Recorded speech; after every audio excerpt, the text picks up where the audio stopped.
bagaimana caranya kita tetap yakin mempertahankan iman di kehidupan sehari-hari.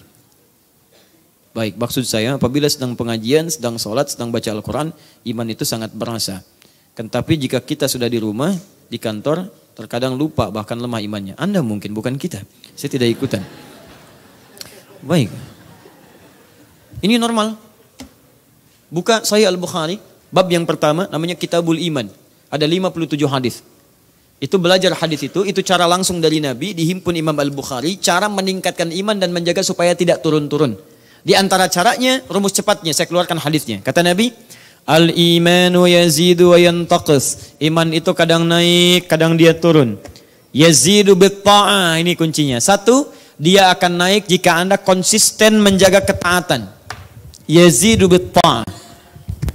Rumus pertama, kalau iman ingin tetap dijaga naik, imannya tetap naik, baik di masjid, di majlis, baik di tempat-tempat ibadah, ataupun ke kantor, ke rumah dan sebagainya. Satu kata Nabi, pertahankan ketaatan.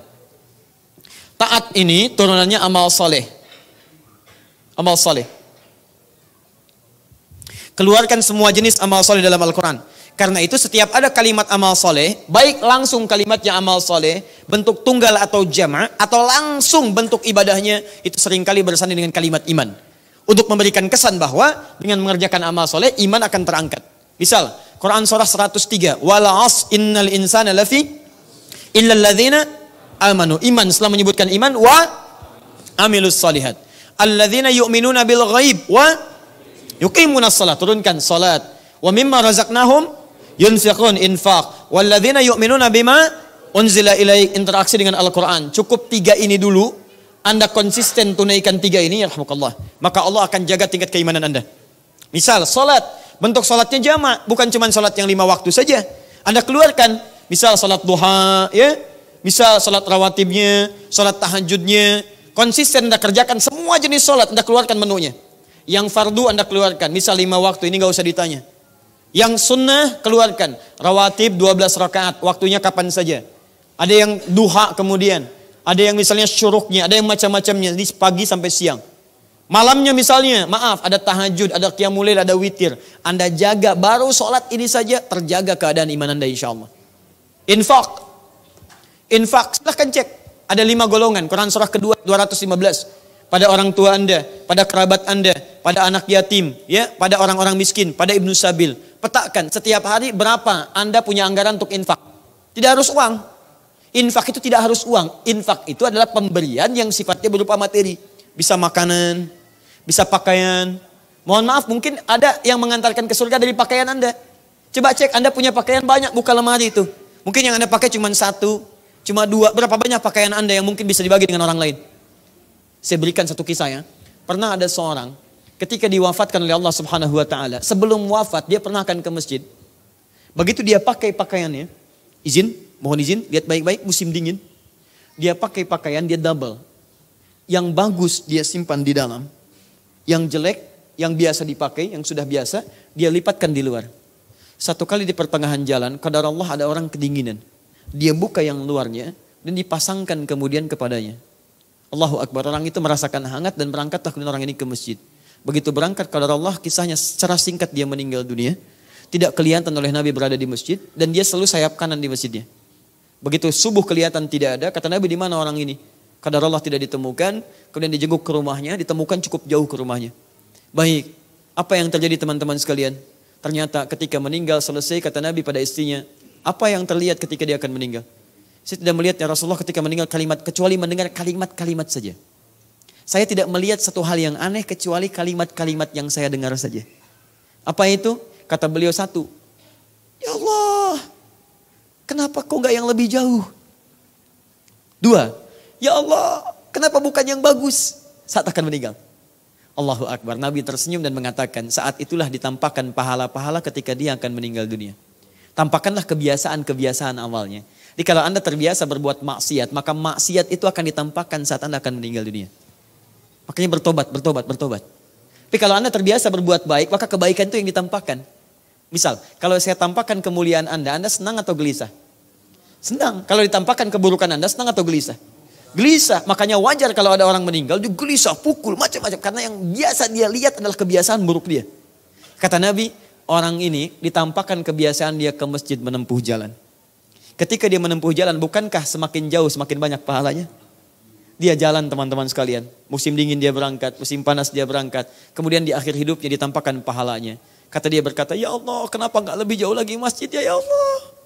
Saya pengen lebih banyak lagi pahalanya. Saya pengen lebih banyak lagi pahalanya. Dan ternyata kisah yang kedua ini adalah ketika dia memberikan kemuliaan dengan bajunya. Dia berikan yang baju yang paling luar, bukan yang paling baru. Yang paling biasa itu. Diberikanlah gambaran pahalanya. Dia menyesal pada saat itu. Ya Allah kenapa yang gak bagus yang saya berikan kepada dia. Kalau saya berikan yang bagus tentu akan lebih banyak lagi pahalanya. Saya ingin tunjukkan kepada Anda, infak itu tidak harus dengan uang. Semua kita punya peluang untuk berinfak. Anda mungkin infakkan mushaf Anda yang biasa Anda pakai. Ya Anda sudah tidak pakai lagi, misalnya sudah punya mushaf yang lain, biasakan. Ada yang baru, infakkan yang lainnya. Bukankah satu huruf dibacakan 10 kebaikan?